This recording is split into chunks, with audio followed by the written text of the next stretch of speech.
नमस्कार मित्रांनो, मी doctor Manoj Pisal, pure Ayurveda and Panchakarma practitioner in Pune. आज आपण हिवाळ्यातील आहार या विषयात थोडक्यात बोलणार आहोत. आता हिवाळ्यामध्ये जाठराग्नीची ताकद खूप चांगली असते, म्हणजेच पचनशक्ती अतिशय चांगल्या पद्धतीनं काम करत असते.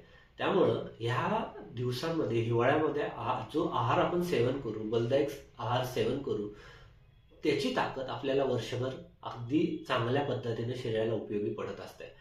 त्यामुळे ह्या हिवाळ्याच्या दिवसांमध्ये अतिशय चांगलं पौष्टिक अन्न जर सेवन केलं तर आपल्याला त्याचा ताकद वाढवण्यासाठी अतिशय चांगला उपयोग होताना दिसतोय. कारण हे पौष्टिक पदार्थ किंवा जड पदार्थ ह्या काळामध्ये आपलं शरीर किंवा आपली जठराग्नी सहज पचवू शकते. त्यामुळे हे पौष्टिक आहाराचं सेवन हे आपण दररोज करायला पाहिजे. आता पौष्टिक आहार म्हणजे कुठला, तर दूध आणि दुधाचे पदार्थ म्हणजे दही आहे, ताक आहे, लोणी आहे, तूप आहे, बासुंदी आहे, यासारखे दुधाचे खूप वेगवेगळ्या प्रकारचे पदार्थ आपल्याला बनवता येतात. त्याचं सेवन जर आपण आहारामध्ये प्राधान्याने जर केलं तर त्याचा सुद्धा अतिशय चांगला उपयोग होताना दिसतोय. दुसरं म्हणजे मधुर रसाचं सेवन हे आयुर्वेदामध्ये सांगितलेलं आहे. मधुर रसातले जे जी काही द्रव्य आहेत, जे जे काही पदार्थ आहेत, त्याचं सेवन जर केलं तर त्याचा सुद्धा अतिशय चांगला उपयोग होताना दिसतोय. तिसरं म्हणजे ड्रायफ्रुट्स आणि ड्रायफ्रूटचे लाडू आहेत, खोबऱ्याचे लाडू आहेत, ह्यांचं सेवन सुद्धा आपण सकाळी किंवा संध्याकाळी 2 वेळेस जर तुमच्या पचनशक्तीनुसार जर केलं तर त्याचा सुद्धा अतिशय चांगला उपयोग होताना दिसतोय.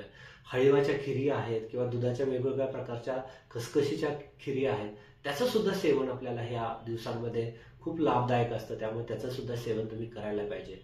तुम्ही जर नॉनव्हेज खात असाल तर नॉनव्हेजमध्ये अंडी आहेत किंवा नॉनव्हेजचं मटण आहे, त्याचं सूप आहे, त्याचं जरी सेवन केलं तर त्याचा सुद्धा अतिशय चांगला उपयोग होताना दिसतोय.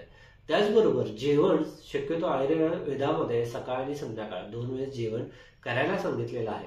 परंतु ह्या हिवाळ्यामध्ये किंवा थंडीच्या दिवसांमध्ये आयुर्वेदामध्ये भूक लागेल त्यावेळी तुम्हाला खायला सांगितलेलं आहे. बऱ्याच लोकांना 3-3 तासांनी भूक लागत असते, तर त्यांचं शारीरिक कष्ट सुद्धा अतिशय जास्त असतं. तर त्या लोकांनी 3-3 तासांनी असा पौष्टिक जर आहार घेतला तर तुम्ही त्याचा अतिशय चांगला उपयोग होऊ शकतो. त्याचप्रमाणे आयुर्वेदामध्ये उडीद डाळ ही अतिशय महत्त्वाची अशी डाळ सांगितलेली आहे.